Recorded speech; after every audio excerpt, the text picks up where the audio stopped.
कि आज पापा क्या करते हैं अभी? मेरे पापा राजमिस्त्री का काम करते थे सर। ये होता है कि जब आपके पापा राजमिस्त्री थे, वहाँ पे कठिन काम था, तो कैसे उन्होंने आपको मतलब इस सर्विसेज़ के लिए भेजा, मोटिवेट किया पढ़ाई के लिए? पापा हमेशा एक बात कहा करते थे हुँ, कि बेटा आप लोगों को कुछ करना है हुँ, और एक अच्छा आदमी बनना है।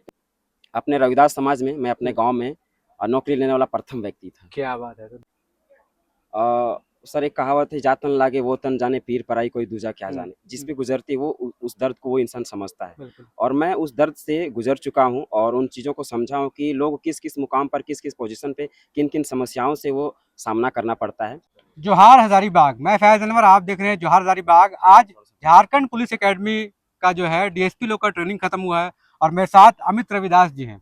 डीएसपी बन गए हैं अब, और ट्रेनिंग के दौरान क्या हुआ उनके साथ, कैसे उन्होंने शुरू किया, और साथ में प्राइज़ जो आप देख रहे हैं बेस्ट शूटिंग के लिए इनको मिला है।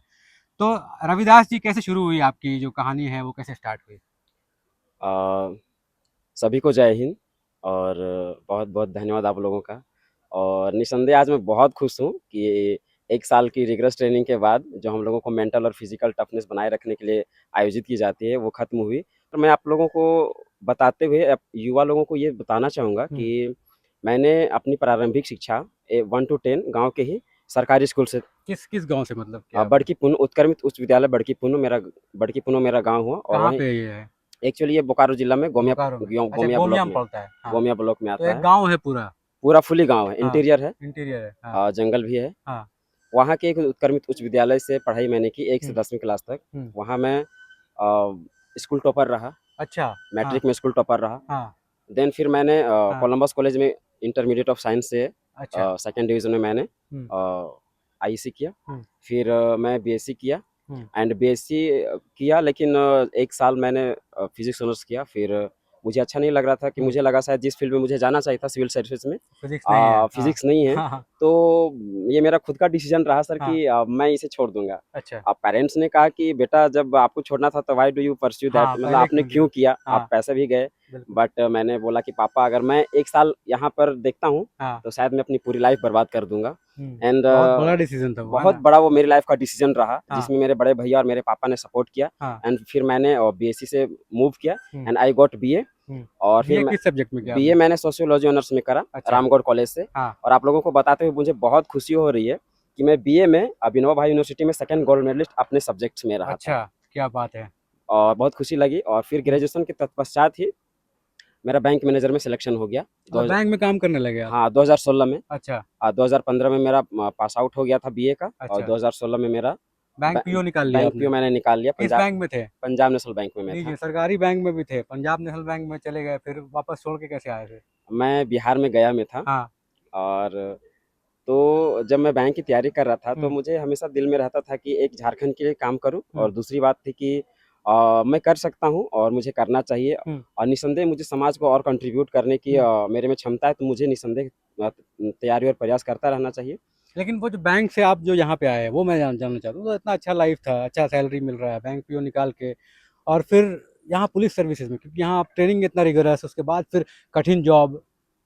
सर मैं एक बात हुँ, कहना चाहूँगा कि बैंक की नौकरी बहुत अच्छी है हुँ, निसंदेह, हुँ, लेकिन बैंक की सेवा में रहते हुए आप एक लिमिटेड लोगों को, लिमिटेड वर्ग के लोगों की ही सेवा दे हुँ, पाते हैं। हुँ, और मेरा मानना है कि पुलिस सेवा एक वाइड सर्विस है, बिल्कुल, जहाँ पे आप समाज के सारे लोगों के साथ कंट्रीब्यूट कर सकते हैं। बिल्कुल, जिनके साथ करनी चाहिए आप उनके साथ न्याय कर सकते हैं, किसी के साथ गलत हो रहा है तो आप उसको सही कर सकते हैं, आप लोगों और जनता का विश्वास जीत सकते हैं बिल्कुल। और सरकार और समाज को एक अच्छी सोच दे सकते हैं, अच्छी दिशा में बढ़ा सकते हैं। निसंदेह इससे लोग काफ़ी प्रभावित होते हैं। हुँ। तो मेरा इसी रुझान पुलिस सेवा में रहा। तो कैसे और शुरू किया, मतलब बैंक में जॉब करते-करते तैयारी कैसे किया आपने? सर मैं आप लोगों को बता देना हुँ, चाहता हूँ और आप सभी जानते हैं कि हुँ। बैंक की सेवा काफ़ी टाइम माँगती है। हाँ, मैं 9 क्योंकि बजे मैं देखता हूँ अपने दोस्तों को 8-8 बजे लौटते हैं कभी-कभी। बिल्कुल, बिल्कुल। हाँ, एज़ अ बैंक मैनेजर मैं 9 बजे निकलता था और हुँ, रात के 8-9 बजे हमेशा आता था। हाँ, तो टाइम कब मिलता था पढ़ाई फिर का? खुद से खाना बनाना और हाँ, फिर पढ़ाई करना हुँ, एटलीस्ट 1 डेढ़ बजे तक तो कंटिन्यू। अच्छा, तो वो 2-4 घंटे जो मैंने पढ़ाई करी, हाँ, 4 घंटे ही पढ़ाई करी हाँ, लेकिन कंटिन्यूअस मैंने रखा। मतलब रेगुलर कंटिन्यू रहे हैं आप। मैंने हाँ, रेगुलर उसको जारी रखा, हुँ, क्योंकि उसके हुँ, लिए मेरे दिल में जुनून था कि मुझे करना है। हुँ, मुझे पीसीएस निकालना है, जेपीएससी निकालना है। हुँ। और मैंने फर्स्ट अटेम्प्ट में ही छठा जेपीएससी कितना रैंक आया था आपका? सर आई फॉरगॉट बट छठा जेपीएससी मैंने निकाला हाँ, और उसमें मुझे फाइनेंस सर्विस में सेवा करने का मौका मिला। अच्छा। और आप लोगों को बताते हुए मुझे खुशी हो रही है कि छठा जेपीसी में उस क्षेत्र में पिछड़ा हुआ क्षेत्र के होने के बावजूद मेरे साथ हम दोनों बड़े भाई, एक मेरे बड़े भैया और एक मैंने, वो पीसीएस की परीक्षा पास की थी। अपने बड़े भाई आपके? मेरे अपने बड़े भैया हैं, वो अच्छा। प्रशासनिक सेवा में हैं, जो अच्छा। अभी सीओ हैं। अच्छा। और उस क्षेत्र से 2 सगे भाइयों का चयन निसंदेह सभी युवाओं के लिए एक स्रोत आदर्श था कि बिल्कुल। ऐसे ग्रामीण और सुदूर क्षेत्रों से और विषम परिस्थितियों और संसाधन के अभाव में रहते हुए भी तैयारी करके यहाँ से लोग निकल सकते हैं। फाइनेंशियल सर्विसेज छोड़ के ये इसमें प्रशासनिक में क्यों आए? ऑलरेडी आप जेपीएससी निकाल के पहले वाले में कर रहे हैं 6 जेपीएससी में, और फिर 7th में भी निकाला आपने, क्यों ऐसा? सर, जैसा मैं ऑलरेडी आई शेयर कि फाइनेंस सर्विस में भी एक लिमिटेड लोगों की ही मैं सेवा दे पा रहा था। काफ़ी लिमिटेड वर्ग के लोगों को ही सेवा दे पा रहा था, और जहाँ हमेशा मेरे दिल में खलती थी कि मैं और लोगों के साथ कंट्रीब्यूट कर सकता हूँ और समाज के लोगों सभी लोगों के साथ जुड़ना चाहता था, और जो गलत काम हो रहे हैं उनको रोकना चाहता था, और लोगों को अच्छा संदेश देना चाहता था। और मेरा दिल हमेशा रहा कि चलो एक पुलिस सेवा में जाना चाहिए, क्योंकि मेरे बड़े भैया ऑलरेडी प्रशासनिक सेवा में थे। अच्छा। तो एक मैं पुलिस सेवा में जाना चाहता था, मेरी दिली इच्छा थी, और इस सेवा में मेरा फर्स्ट प्रेफरेंस, पोस्ट प्रेफरेंस भी मैंने पुलिस सेवा को ही दिया था। अच्छा।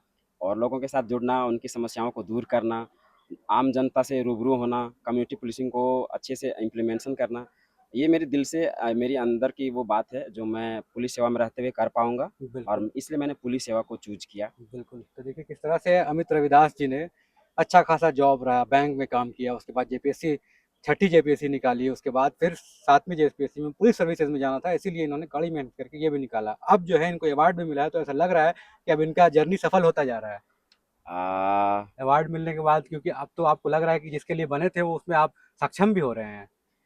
हाँ, चलिए बहुत-बहुत धन्यवाद इसके लिए, लेकिन मेरा मानना है कि सफ़र अभी जारी है। अच्छा, जारी। तो सर, आप सभी के माध्यम से मैं सारे युवाओं को एक बात कहना चाहूँगा कि आज मैं जिस पोस्ट पे हूँ, चाहे वो बैंक मैनेजर था, फाइनेंस सर्विस था, या फिर आज मैं डिप्टी सुपरिटेंडेंट ऑफ पुलिस के पोस्ट पे हूँ, आज मैं सिर्फ अपने पापा की बदौलत हूँ। तो आपके आज पापा क्या करते हैं अभी? मेरे पापा राजमिस्त्री का काम करते थे सर। अब यहाँ से सवाल ये होता है कि जब आपके पापा राजमिस्त्री थे, वहाँ पे कठिन काम था, तो कैसे उन्होंने आपको मतलब इस सर्विसेज के लिए भेजा, मोटिवेट किया, पढ़ाई के लिए, क्या हुआ? हाँ।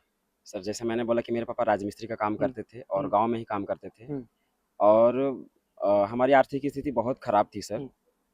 लेकिन फिर भी जो हमारे पास एक चीज़ था, वो पापा का विश्वास था, और हम लोगों ने शुरुआत से ही पापा की कड़ी मेहनत, धूप हो, बरसात हो, छाँव हो, गर्मी हो, कहीं भी हो, पापा हमेशा दिन-रात काम करते थे।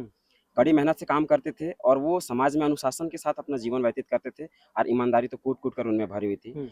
तो ये सारी सद्गुण मुझे उनसे मिली, और इन सब चीज़ों के दौरान भी आर्थिक विषमताओं के बावजूद, संसाधन की कमी रहने के बावजूद, पापा हमेशा एक बात कहा करते थे कि बेटा, आप लोगों को कुछ करना है, और एक अच्छा आदमी बनना है, एक अच्छा ऑफिसर बनना है। तो पापा के द्वारा कही गई ये बातें हमेशा दिल में चुभती थी कि आज पापा के पास संसाधन नहीं है, इसलिए पापा दिन-रात मेहनत करते हैं, कभी त्योहार, कभी छुट्टियाँ नहीं मनाते हैं, और हम लोगों के लिए करते हैं। तो निसंदेह हम लोग भी पापा के लिए कुछ करेंगे ऐसा कि एज़ अ पेरेंट्स उन लोगों को हमेशा गर्व फ़ील होगा, और इसीलिए हम लोग सर कभी गलत राह में नहीं गए, और हमेशा मेहनत करते रहा। और हम लोग 3 भाई 1 बहन हैं, आज तीनों भाई सर्विसेज़ में हैं, और मैं आपको बता दूँगा सर, खुशी हो रही है कि अपने रविदास समाज में, मैं अपने गाँव में नौकरी लेने वाला प्रथम व्यक्ति था। क्या बात है! तो देखिए पूरे रविदास समाज में प्रथम व्यक्ति हैं, और बहुत बड़ी बात है। इनके पापा जो हैं वो मिस्त्री का काम करते थे, और उसके बाद फिर मोटिवेट होके इतने बड़े मुकाम पे आए। 2-2 बार जेपीएससी निकालना, बैंक की तैयारी करना, मतलब कठिन है, जर्नी बहुत कठिन है, शुरुआत भी बहुत कठिन है, उसके बाद फिर जो आज है, तो अब आपको अपना दर्द झेला है वो, लेकिन अब शायद आगे जाके दूसरे का दर्द जो कम करने वाली काम है पुलिस करती है, वो शायद आप कर पाएँगे अब बिल्कुल, आसानी से। मेरा मानना है कि सर, एक कहावत है, "जातन लागे वो तन जाने, पीर पराई कोई दूजा क्या जाने।" जिस पे गुज़रती है वो उस दर्द को वो इंसान समझता है। बिल्कुल। और मैं उस दर्द से गुज़र चुका हूँ, और उन चीज़ों को समझा हूँ कि लोग किस-किस मुकाम पर, किस-किस पोज़ीशन पे, किन-किन समस्याओं से वो सामना करना पड़ता है। मैं जैसे फील्ड में जाऊँगा, उन सब चीज़ों को समझने के लिए मुझे किसी की सलाह या किसी के निर्देशन की ज़रूरत नहीं पड़ेगी। वो मेरे अंदर खुद में है, वो मेरे जेनेटिक में मिला हुआ है, और इससे मेरा मानना है कि मैं लोगों की समस्याओं को अच्छी तरीके से समझते हुए लीगली जो विधिक रूप से जो कार्रवाई की जानी चाहिए, मैं एग्ज़ैक्ट वो करूँगा, और निस्संदेह मैं अपने क्षेत्र में, अपने समाज में, अपने नाम से ज़्यादा अपने काम के लिए जाना जाने के लिए मैं काम करूँगा और प्रयास करूँगा, और लोगों को अच्छा संदेश दूँगा।